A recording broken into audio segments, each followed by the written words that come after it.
सुनो सुनो, ऐलान किया जाता है कि आ चुका है हमारा brand new podcast the enchanting tales of origin.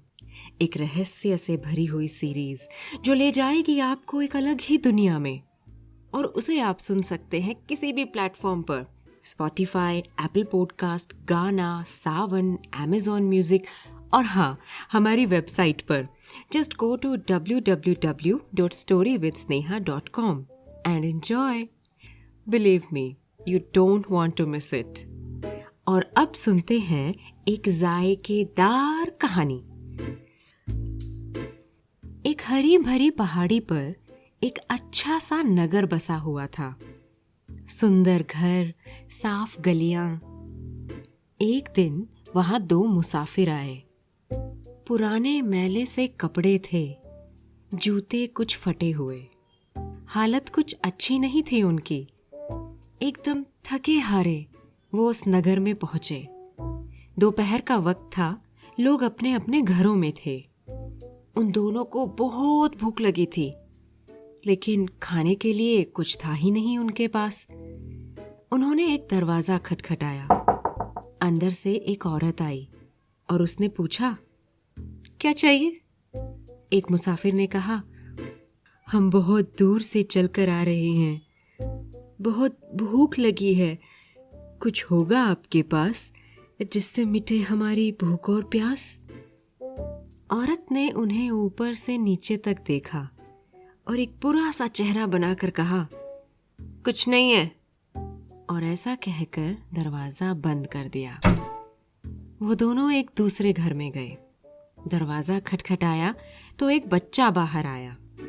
उन्होंने कहा, बहुत भूख लगी है हमें, थोड़ा सा खाना दोगे हमें? बच्चा अंदर गया और फिर बाहर आकर बोला, घर पर कुछ नहीं है, सामान था ही नहीं, इसलिए कुछ बना नहीं है।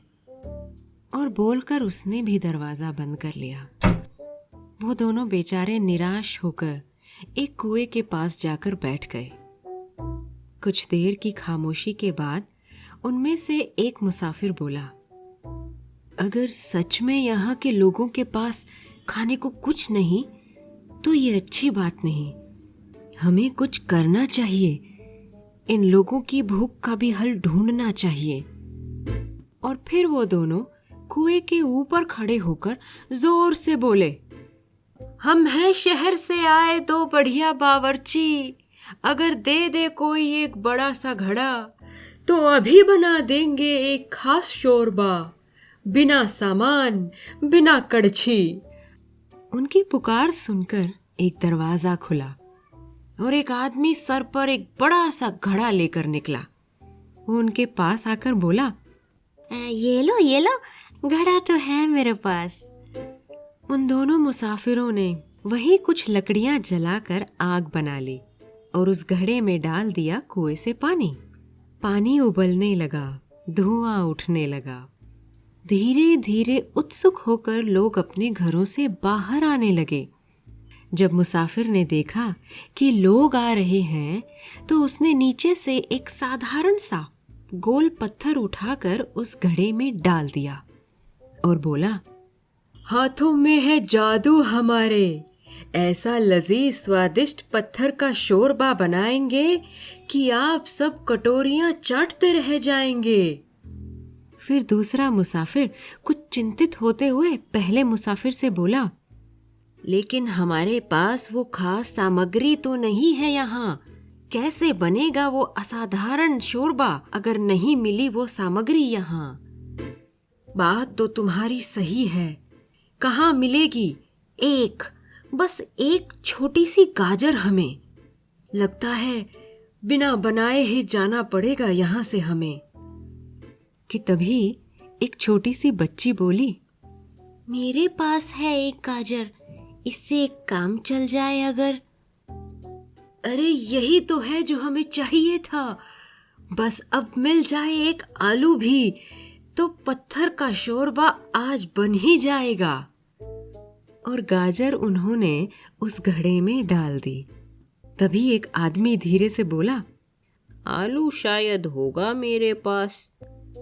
तो मुसाफिर बोला, तो बना दो ना इस शोरबे को खास। और आलू घड़े में डाल दिया गया।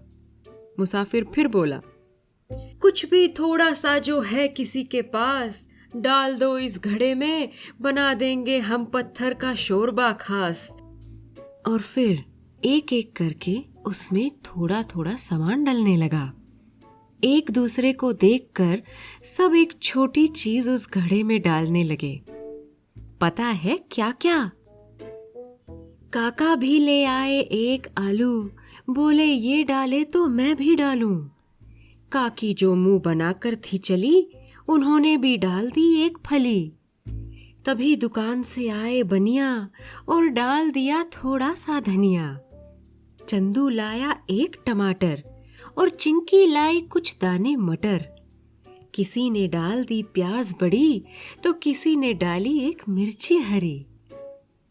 मुसाफिर बोला, बस 3 चम्मच नमक चाहिए और कुछ मिनटों का सब्र चाहिए। बना रहे हैं पत्थर का शोरबा, खाकर बोलेंगे आप वाह वाह वाह। थोड़ी ही देर में घड़े से खाने की ऐसी खुशबू उठी कि सबके चेहरे खिल गए। दोनों मुसाफिरों ने सबको शोरबा डाल कर दिया और फिर खुद भी खाया। नगर वालों ने सच में ऐसा शोरबा कभी नहीं खाया था। कोई सोच ही नहीं सकता था कि पत्थर का भी शोरबा बनाया जा सकता था। सबने पेट भर कर खाया और फिर दोनों मुसाफिरों ने उनसे अलविदा ली।